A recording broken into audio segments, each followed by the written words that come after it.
سرکار کی مقدس سنت سے قریب عملی جامہ پہنائیں گے۔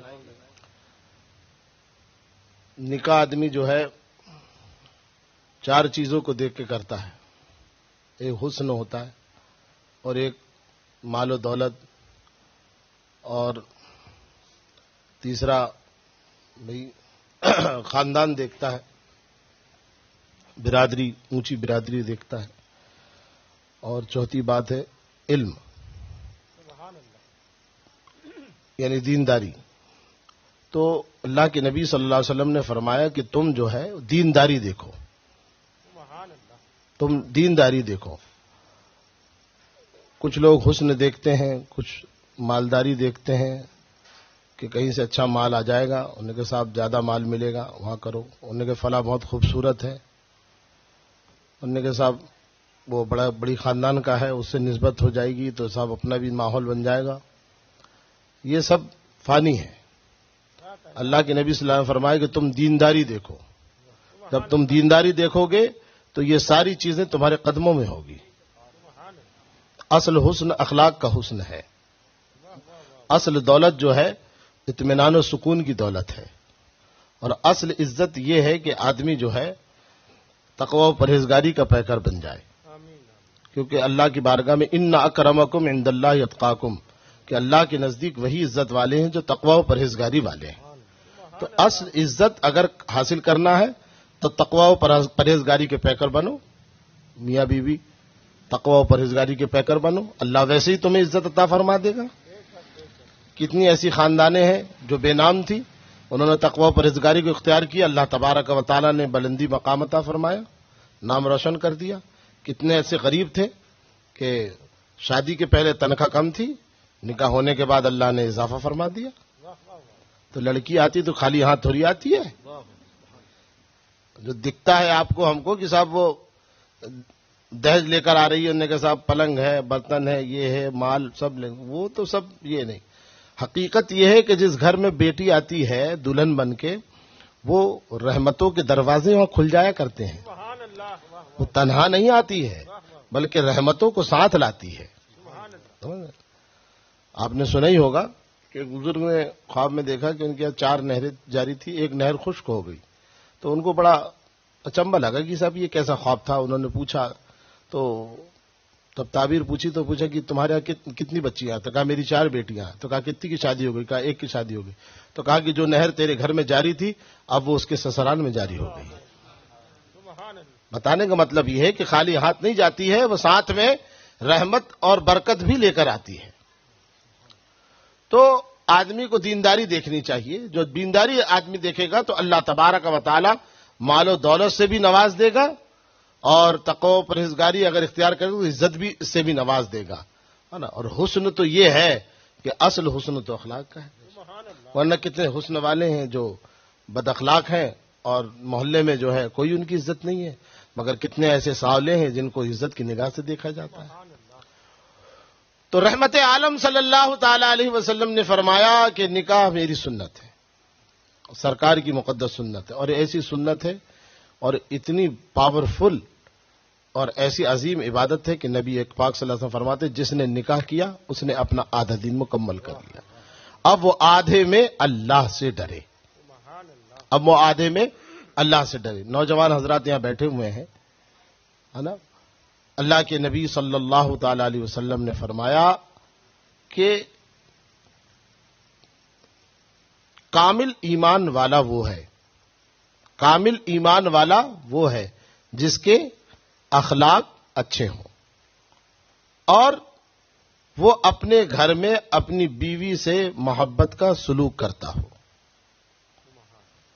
ایمان کامل ہونے کے بعد فرمایا اچھے اخلاق ہو، اور پھر اچھے اخلاق ہونے کے بعد فرمایا کہ اچھے اخلاق کی نشانی کیا ہے؟ وہ گھر میں اپنی بیوی کے ساتھ محبت کا سلوک کرتا ہو۔ یعنی آدمی کو گھر میں محبت اور کیا پیار کا سلوک کرنا چاہیے، آل و اولاد سے، بیوی سے، اپنے گھر پریوار سے۔ یعنی اصل تقوی و پرہیزگاری کی جگہ اس کا گھر ہے۔ باہر جا کر حاجی، نمازی، قاضی، پرہیزگار بنے گا، کوئی کمال کا نہیں. گھر میں پرہیزگاری ہونا چاہیے.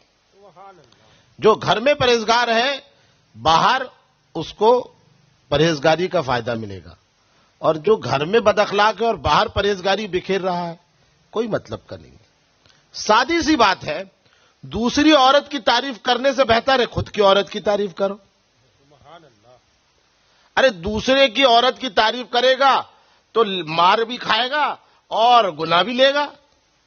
ارے حالات بھی سب بگڑ جائیں گے, سب ماحول ڈسٹرب ہو جائے گا, نقشہ بگڑ جائے گا.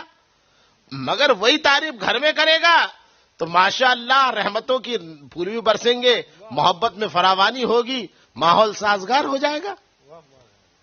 ارے ٹھنڈی کی جگہ گرم چپاتی ملے گی, بہترین کھانا نصیب ہوگا.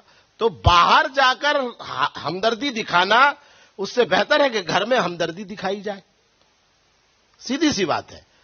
بہت سے لوگوں کو دیکھا گیا ہے کہ صاحب گھر میں کچھ اور ہوتے ہیں اور باہر بہت حاجی نمازی ہوتے ہیں. باہر صاحب حاجی صاحب تشریف لا رہے ہیں, انہوں نے کہا صاحب آج نمازی صاحب تشریف لا رہے ہیں, ہاں بات باہر بہت اچھا.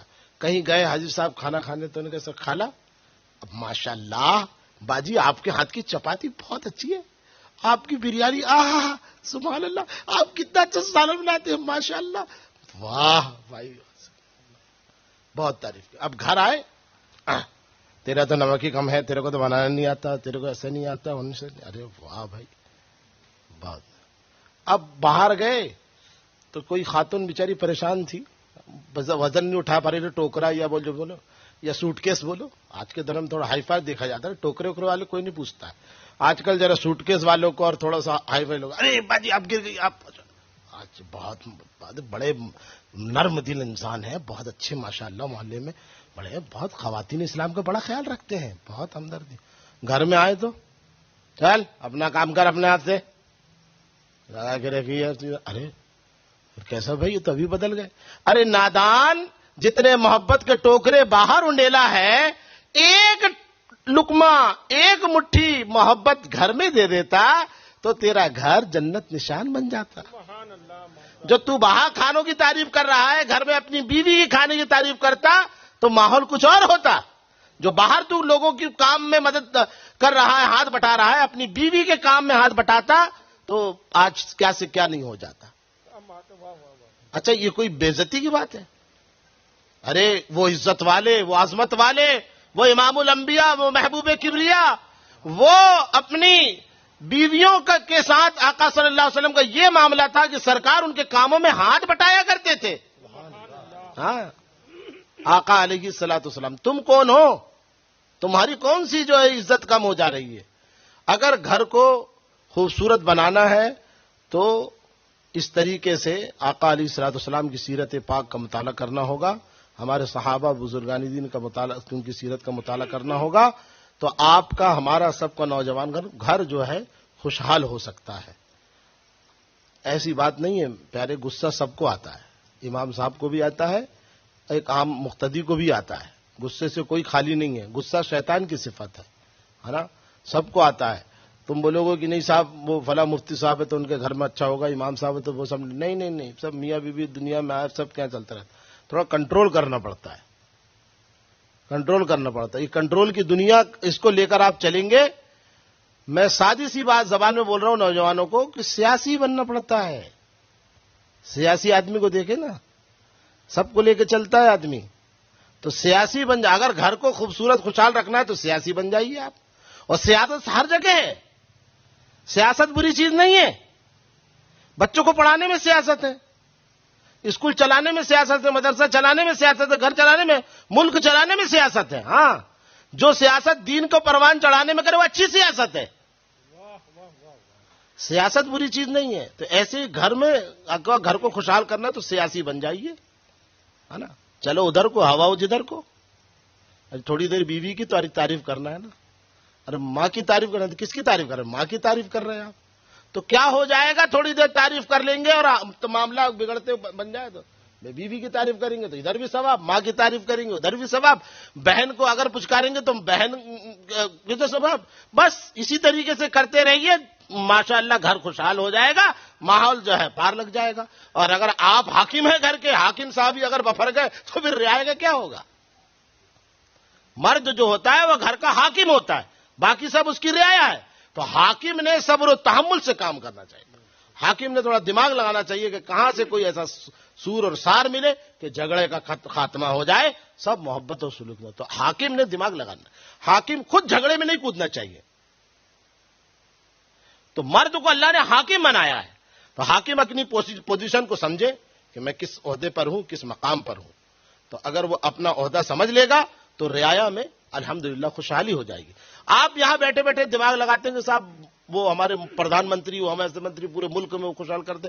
ارے تم اپنا ہی ملک نہیں سنبھال پا رہے، دوسرے کو کہاں کرے؟ اپنا ملک کون سا ہے؟ آپ کا گھر، آپ کا ملک. تو پہلے اپنے ملک میں جو ہے شانتی کا ماحول بنائیے اور سب کو لے کر چلیے.